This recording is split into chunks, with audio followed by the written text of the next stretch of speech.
Słuchasz podcastu Angielski z Konradem. Nowe odcinki każdego tygodnia. Jeśli chcesz popracować nad płynnością, nabrać odwagi do konwersacji, skorygować często popełniane błędy bądź poznać skuteczne metody nauki, ta audycja jest dla Ciebie. Remember, you're not at school, so chill out, kick back and enjoy yourself. Let's begin.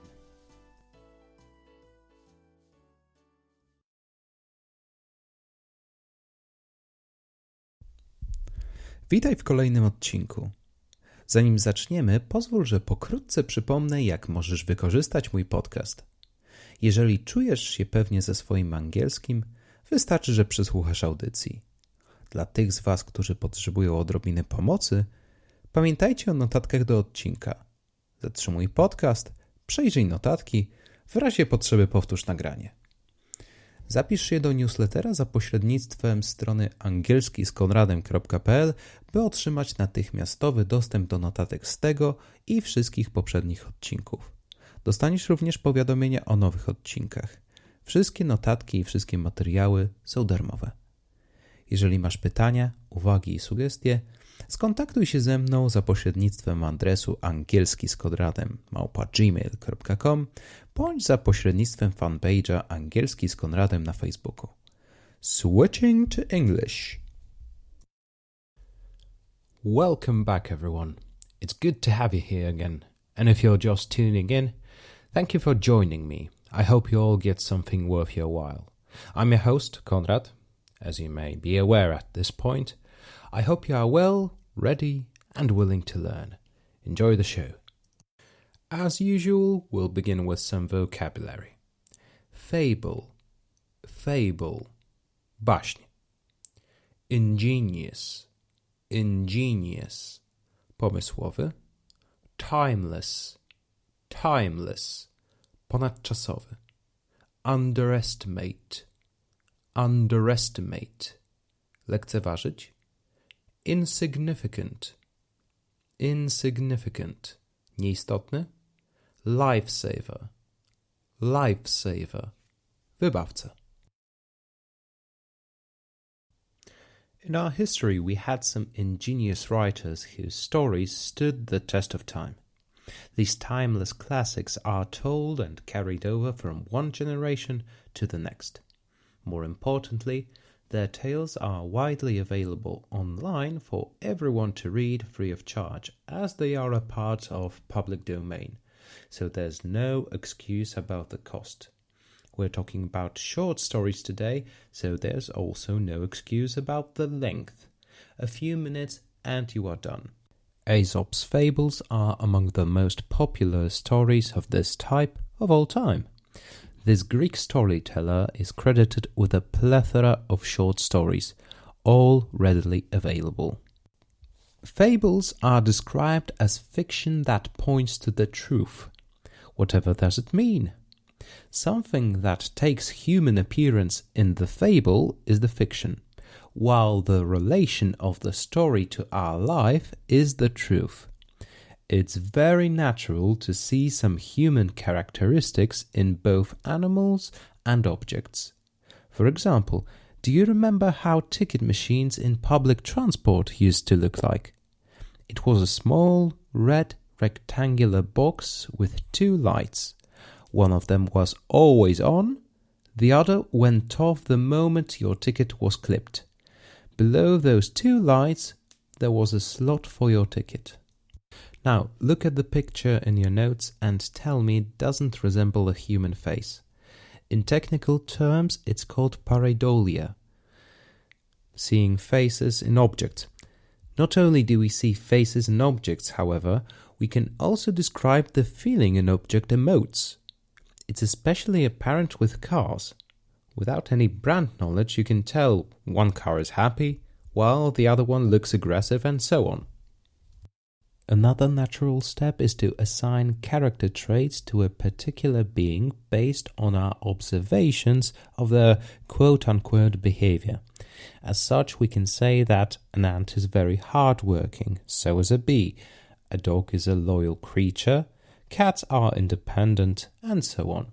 Fables are written in such a way that you can easily find parallels with events of everyday life. So a cunning fox becomes a person which we know to be cunning. That's where fables fiction becomes the truth. Why should you consider learning English from short stories then? I'm going to give you 4 good reasons. Reason number 1, they're short. Their length make them easy to digest and come back to. My friend used to learn Japanese from short stories intended for kids.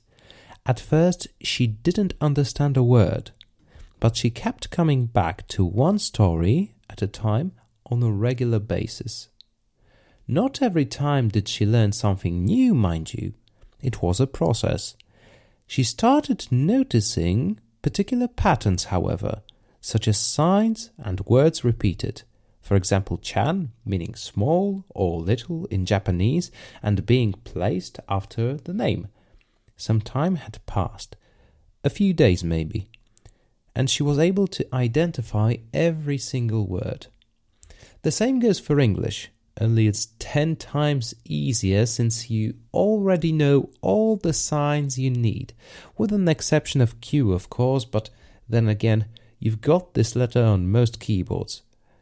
The fact that fables are so short also encourages repeated readings. Reason number 2, they're sweet. When something is short and sweet, it means it's brief, relevant and pleasant, not lasting a long time or requiring a lot of your attention.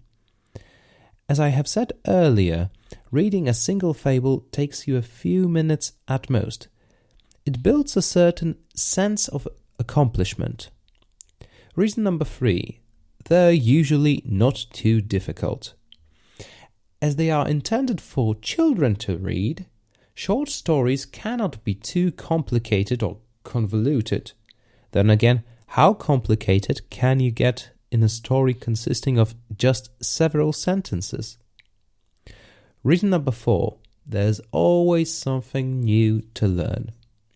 It might be a single word, a single expression, an interesting idiom or a proverb. You will always find something worth your while. Aesop's fables are only one example of many stories which you can use to learn English. The net is chock full of other such parables, philosophical or religious in nature. For most people, parables automatically makes them think of the Bible. All you need to do is start looking. Don't let fables' childish nature fool you. They are a great tool for learning a language regardless of age. There's absolutely nothing wrong about an adult reading fairy tales. That goes double if you are a parent. To wrap up, let's read through one of the fables together. The one I chose is called The Lion and the Mouse. I would like to encourage you to download the notes for this episode to get the full learning experience. Let's begin. A lion lay asleep in the forest, his great head resting on his paws. To lie asleep means the same as to sleep.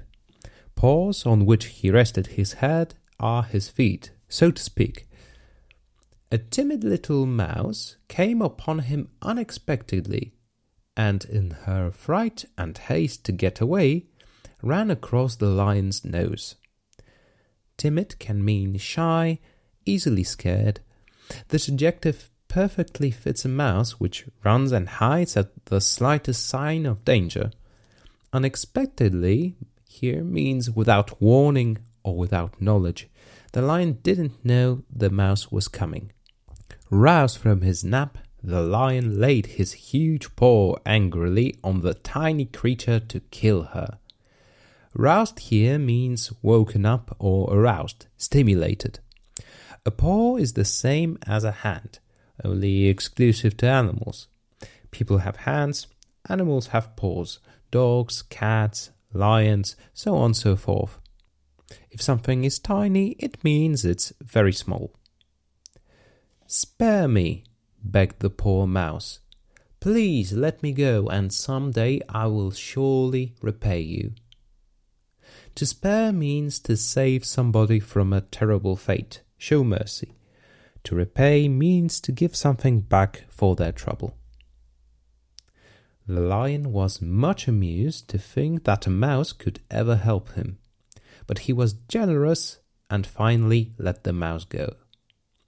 In this particular case, generous means willing to show mercy.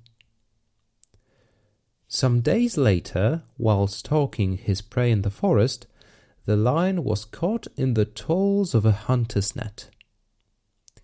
To stalk means the same as to follow, with the exception of intention. When you stalk somebody, you are doing so without that person's knowledge. If someone is caught in the toils, it means they are trapped. Unable to free himself, he filled the forest with angry roaring. When you are unable to do something, it means you don't have the power to do it. You are powerless. The mouse knew the voice and quickly found the lion struggling in the net.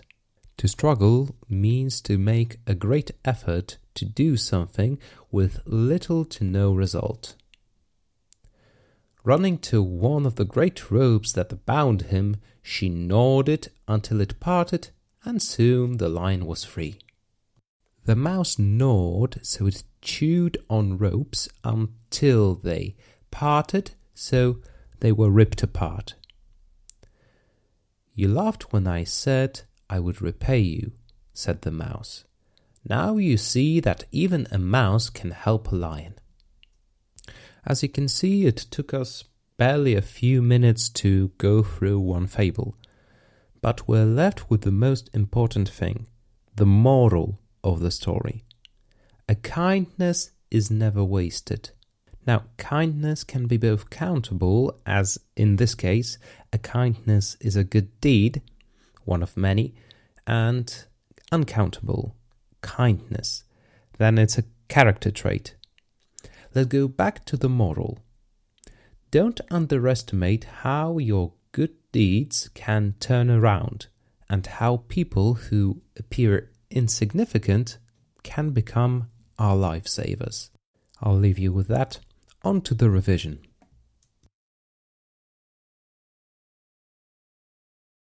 In case you had forgotten, here's the revision of vocabulary for this episode with some example sentences. You will find the sentences along with their translations at the very end of your notes. You will hear each sentence twice. Let's begin. Fable, fable, baśń. Who hasn't heard the fable of three piggies by now? Who hasn't heard the fable of three piggies by now?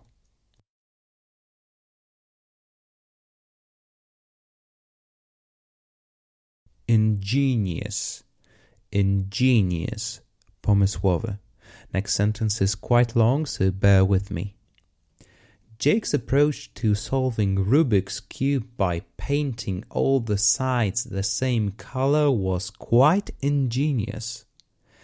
Jake's approach to solving Rubik's Cube by painting all the sides the same color was quite ingenious.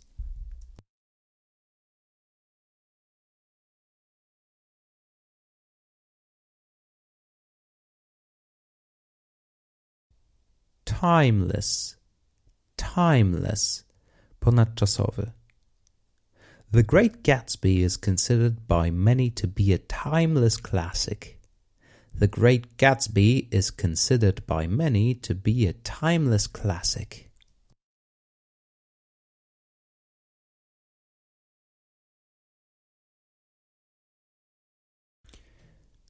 Underestimate, underestimate, lekceważyć. Frank underestimated Lisa's prowess in tennis and lost the match. Frank underestimated Lisa's prowess in tennis and lost the match.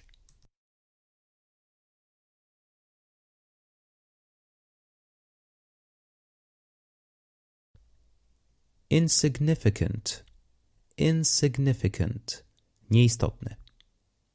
The Hobbit teaches us how we shouldn't consider anyone to be insignificant. The Hobbit teaches us how